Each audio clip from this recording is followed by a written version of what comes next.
కోట్ల వరకు కూడా నేరుగా ట్రాన్స్ఫర్ చేశామని చెప్తున్న పరిస్థితి. సో మీరు 16 నెలల కాలంలో మీరు ప్రజలకు అందించినటువంటి సంక్షేమం ఎంత? ఇప్పుడు పెన్షన్ల విషయంలో దాదాపు ఒక 50,000 కోట్లు ఉంది. తర్వాత వచ్చేసి ఈ ఆటో డ్రైవర్లకు సంబంధించి ఒక 3,000 కోట్ల వరకు, 436 కోట్ల వరకు అది ఉంది. తర్వాత ఈ ఉచిత గ్యాస్ సిలిండర్ ఒకటి ఉంది. తర్వాత తల్లికి వందనం ఒక 10,000 కోట్ల వరకు ఉంది. సో ఇవన్నీ కూడా లెక్కేసుకుంటే మొదటి సంవత్సరంలోనే దగ్గర దగ్గర 60-70 కోట్ల రూపాయల వరకు మీరు కూడా ప్రజలకి డబ్బులు ఇచ్చినటువంటి పరిస్థితి. సో వాళ్ళు 5 ఏళ్లలో 2,54,58,000 కోట్లు అనుకుంటాను. సో వాళ్ళు ఇస్తే డీబీటీ ద్వారా మీరు కూడా సంక్షేమం కోసం ఖర్చు చేసినటువంటి పరిస్థితి ఎంత ఉంది, కళ్ళ ముందు కనిపించే లెక్క. సో ఇంచుమించు వాళ్ళతోటి సమానంగా మీరు ఉన్నారు, వాళ్ళకంటే ఎక్కువగా కొన్నిట్లో ఉన్నారని చెప్పేసి అదేదో ఒక నివేదిక కూడా చెబుతున్న పరిస్థితి మనం షో చేస్తున్నాం. ఏమంటారు? ముందుగా మీకు అలాగే ప్యానల్ పెద్దలకి అందరికీ నా నమస్కారం సార్. ముఖ్యంగా ఇక్కడ గమనించాల్సింది ఏంటంటే వెంకటరెడ్డి గారు మేము ఏం చేసినా చేయలేదని చెప్పడంలో దిట్ట. కానీ నేను ఇక్కడ ఆలోచించేది ఏంటంటే జగన్మోహన్ రెడ్డి గారి హయాంలో గత 5 ఏళ్లలో చేయింది కూటమి ప్రభుత్వం 16 నెలల్లో ఇంప్లిమెంట్ చేస్తున్నప్పుడు అప్రిషియేట్ చేయడం లేదనేది ఫస్ట్ నేను గమనించుకోవాలి. ఇంకోటి ఏంటంటే ఆయన ఒకే మాట తల్లికి వందనం అనేది ఎవరికి పడలేదు, చాలా మందికి పడకుండానే ఉంది, ఇప్పటికి స్టిల్ నౌ అంటున్నారు. అంటే మీ దగ్గర ఏదైనా మీ నోటీస్కి వచ్చి ఉంటే, మనం ఇంతకు ముందు కూడా ఛాలెంజ్ చేసాం ఇదే డిబేట్ లో, మీ డిబేట్ లోనే రాజు గారు నాకు గుర్తుకుంది, ఇప్పుడు మేము ఓపెన్ ఛాలెంజ్ చేస్తున్నాం. అలా ఎవరికైనా రాలేదు, నిజంగానే అర్హులైనా కూడా మేము కోత విధించాము అని మీకు ఉంటే మీరు లైవ్ లో తీసుకొని వచ్చి చూపించచ్చు. ఎందుకంటే ఈ రోజు ఎంతమంది లబ్ధిదారులు ఉన్నారు, దానికి ఎన్ని వందల కోట్లు మనం ఖర్చు పెడుతున్నాము, ఎలా ఈ స్కీమ్ ఇంప్లిమెంట్ చేస్తున్నాము, ఒక ఇంట్లో 7 మంది బిడ్డలు ఉంటే 7 మందికి తల్లికి వందనం అందిందని వాళ్ళు ఆనందపడుతూ ఉన్న మనం వీడియోస్ కూడా మనం చూస్తున్నాం. కానీ గత ప్రభుత్వంలో మీరు అమ్మ ఒడి అని తీసుకొని వచ్చి ఎన్ని కోతలు విధించారు, భారతి గారు చెప్పిన మాటలకి తర్వాత ఇంప్లిమెంటేషన్ కి వచ్చినప్పుడు దాన్ని ఎలా మార్చారు, దాని తర్వాత దాంట్లో కూడా మళ్ళీ కరెంటు స్లాబుల పేరుతో వాళ్ళకు కార్లు ఉంటే దాన్ని చూపించుకొని ఎన్ని కోతలు విధించారు, ఎంతమంది బిడ్డలకు ఇచ్చారు. మేము ఫస్ట్ బిడ్డ ఇవ్వలేదు అన్నారు, మీరు కూడా ఫస్ట్ బిడ్డ ఇవ్వలేదు కదా, మీరు అధికారంలోకి వచ్చిన తర్వాత నెక్స్ట్ జనవరి పైన ఇచ్చారు మీరు. సో మీరు కూడా ఆలోచించి ఒకసారి ఇచ్చేటప్పుడు గమనించాలి. అండ్ ఇంకోటి ఏంటంటే అప్పులు మీరు పెట్టిపోయినా అధికారంలోకి వచ్చిన తర్వాత ఇది కత్తి మీద సామంతి తెలిసిన సంక్షేమ పథకాలను ఒక్కొక్కటిగా ఇంప్లిమెంట్ చేయడంలో కూటమి ప్రభుత్వం ఎక్కడ వెనకంజ వేయలేదు. జస్ట్ 16 నెలల పీరియడ్ లోనే మేము సాయశక్తుల 1-2 తప్ప మీరు చెప్పిన దాంట్లో మేము అన్ని ఇంప్లిమెంట్ చేస్తూ వస్తున్నాం. ఇంకా మా చేతిలో 3.5 సంవత్సరం దాకా అధికారం ఉంటది. సో అంత లోపల మేము ఇంప్లిమెంట్ చేయడానికి సంసిద్ధంగా ఉన్నాం.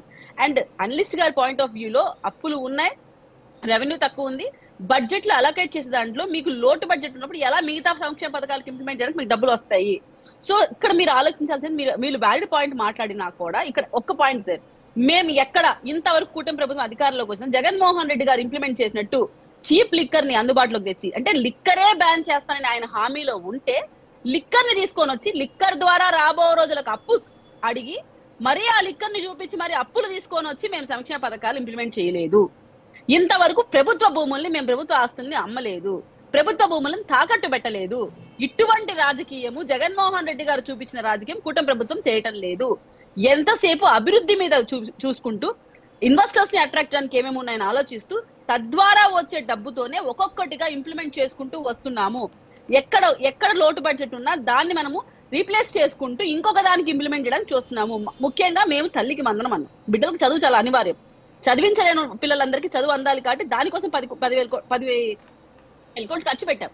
దాని తర్వాత మీరు చూస్తే ఇచ్చి సిలిండర్లు ఇస్తానన్నాం, అది మేము ఇంప్లిమెంట్ చేస్తున్నాం. ఇంతకు ముందు నా రైతుల గురించి మాట్లాడారు, రేపో ఈ రోజు కూడా వాళ్ళకి 7,000 రూపాయలు ఇస్తానని ప్రభుత్వం నుంచి వాళ్ళకి అందుతుందని చెప్పి సీఎం గారి నుంచి ఒక ఇన్ఫర్మేషన్ కూడా ఉంది. సో అందలేదు అని ఆరోపించకుండా ఇస్తాము అనే మాటని కూడా ప్రజల్లోకి తీసుకుపోవాల్సిన బాధ్యత వెంకటరెడ్డి గారి పైన ఉంది. 7,000 రూపాయలు ఇస్తామంటున్నాం కేంద్ర ప్రభుత్వం నుంచి, కిసాన్ వికాస్ నుంచి 2,000 అండ్ మేము 5,000 ఇచ్చి ఫస్ట్ విడత 7,000 ఇస్తాము అని చెప్తున్నాం. సో ఎక్కడ ఇవ్వరు అనే మాట కాదు, ఇవ్వడానికి ఎన్ని ప్రయత్నాలు ఉంటాయి అన్ని ప్రయత్నాలు మేము చేస్తున్నాము. ఒకే మాట మీరు అలా తీసుకుపోయేదానికన్నా కూడా ఇలా తీసుకుపోండి ప్రజల్లోకి. మీ ప్రభుత్వంలో నేను ఒకటి అడుగుతాను సార్, సంక్షేమ పథకాలు ఒక పక్కన పెడితే మెయిన్ గా మీకు ఓటు వేసింది నవరత్నాలు, దాంట్లో ఎన్ని ఇంప్లిమెంట్ అయ్యాయి సార్? అసలు మీరు ఫస్ట్ ఎవరి కోసం చెప్పారు? యువత కోసం చెప్పారు, జాబ్ క్యాలెండర్ తెస్తానని. ఎక్కడ జాబ్ క్యాలెండర్ వచ్చింది? 5 ఏళ్లలో ఎన్ని జాబ్ క్యాలెండర్ రిలీజ్ అయ్యాయి? ఎంతమందికి ఉద్యోగాలు వచ్చాయి? మెయిన్ గా డెవలప్మెంట్ అంటే యువతను ఉద్దేశించి మీరు హామీ ఇచ్చినప్పుడు ఎంతవరకు ఇంప్లిమెంట్ చేశారు? సెకండ్ సార్, సిపిఎస్ అన్నారు, సిపిఎస్ అనేది అసలు అవగాహన లేదు, అసలు దాని గురించే మాటే లేదని చెప్పేశారు. ఇంకా ఎక్కడ మీరు ఎంప్లాయీస్ కి న్యాయం చేశారు? లిక్కర్ పూర్తిగా ఎరాడికేట్ చేసేస్తానన్నారు, ఎక్కడ వేశారు? ఓన్లీ 5 స్టార్ వాళ్ళకి మాత్రమే ఉంటుంది అని చెప్పారు, కానీ ఎక్కడ ఇంప్లిమెంట్ చేశారు? ఇలా చూస్తే పోలవరం స్పెషల్ స్టేటస్ 3 క్యాపిటల్స్ అన్నారు. ఫస్ట్ అమరావతి క్యాపిటల్ అన్నారు, మళ్ళీ 3 క్యాపిటల్ అన్నారు. అసలు ఇక్కడ డెవలప్మెంట్ మీద ఫోకస్ చేసిన సబ్జెక్ట్ ఎక్కడుంది? పోనీ ఎంత డెవలప్మెంట్ చేసి రాష్ట్రానికి ఎన్ని పెట్టుబడులు తెచ్చి ఎంత మేరకు రాష్ట్రాన్ని అభివృద్ధి చేశారు? ఆ తద్వారా వచ్చిన డబ్బులు ఎక్కడ మీరు సంక్షేమ పథకాలకు ఇంప్లిమెంట్ చేశారు? ఎంతసేపు అప్పులు తాకట్లు ఇవే కదా మన లైఫ్ అంతా. అండ్ మీరు కనీసం ఆరోగ్యశ్రీకి కూడా డబ్బులు ఎగరేసి వెళ్ళిపోయిన ప్రభుత్వం మీది. మీరు ఇప్పుడు వచ్చి కుటుంబ ప్రభుత్వాన్ని మాట్లాడుతుంటే నవ్విపోతారు సార్. ఒకటేం ఆలోచించాలంటే టఫ్ గా ఉంది, విల్ యాక్సెప్ట్ దట్. కానీ మా బాధ ఏంటంటే మేము అంత టఫ్ పొజిషన్ లో ఉన్నా కూడా మేము సీఎం గారు ట్రై చేసి మరి తన మేరకు ఎంతవరకు హామీలు ఇంప్లిమెంట్ చేయాలి అంతవరకు ఇంప్లిమెంట్ చేశారు. సూపర్ 6 లో భాగంగా ఈ రోజు మీరు తల్లికి వందనమైన మన ఆడబిడ్డ నిధి ఒకటి బ్యాలెన్స్ ఉంది. రైతుల గురించి రైతులకు కూడా ఇస్తామని ప్రకటించాం. రాబో 2 రోజుల్లో మీకు ఆ విషయం కూడా వస్తుంది. పెన్షన్ ఇచ్చాం, ఉచిత గ్యాస్ సిలిండర్లు ఇచ్చాం. ఒకటి అరా ఇవ్వకపోయినా ఇంకా టైం ఉంది. జస్ట్ 16 నెలలు మాత్రమే ప్రభుత్వ అధికారంలో ఉంది. అది మీరు గమనించాలి. ఇన్ని వేల కోట్లు అప్పు చేసి వెళ్ళినప్పుడు తెలియని జగన్మోహన్ రెడ్డి గారికి ఈ రోజు వచ్చి మాట్లాడే రైట్ ఉందని ఎవరు అనుకోరు. ఆ విషయం కూడా ఒకసారి గమనించండి సార్. రాజుగారు ఓకే మేడం. పాలడుగు వినిల్ గారు. Yes okay okay Paladugu Vinil గారు, గుడ్ మార్నింగ్.